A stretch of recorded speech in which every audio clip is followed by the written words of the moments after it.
కర్ణాటకలో అలవిగాని హామీలతో అధికారంలోకి వచ్చిన కాంగ్రెస్ వాటిని అమలు చేయలేక అపసోపాలు పడుతున్నది.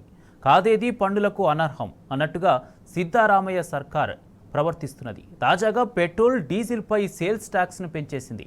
దీంతో 5 గ్యారంటీల అమలుకు అవసరమైన నిధుల కోసం తమ జేబులకు చిల్లు పెట్టడం ఏంటని రాష్ట్ర ప్రజలు హస్తం పార్టీ సర్కార్ను నిలదీస్తున్నారు.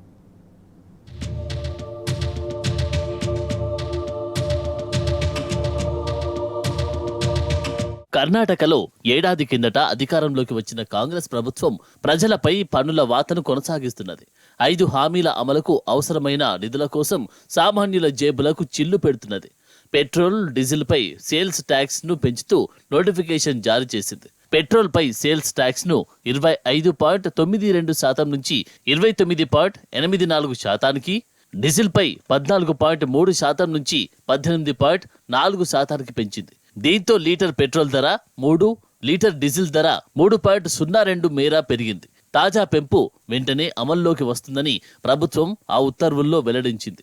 సేల్స్ ట్యాక్స్ పెంపుతో ఏటా రాష్ట్ర ఖజానాకు 2,500 నుంచి 2,800 కోట్ల మేర ఆదాయం సమకూరుతుందని ఆర్థిక శాఖ వెల్లడించింది.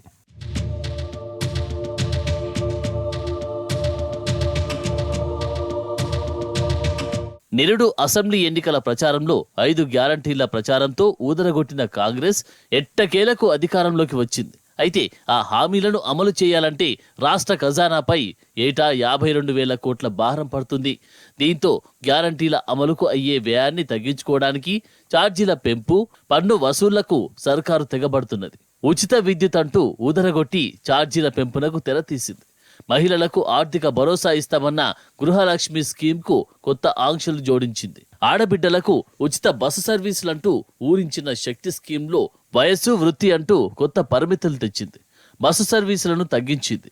నిరుద్యోగులకు వృత్తి కల్పిస్తామన్న యువనిధి, పేదలకు ఉచిత బియ్యమన్న అన్నభాగ్య, ఇలా ప్రతి స్కీమ్లోనూ కోతలు విధిస్తున్నది.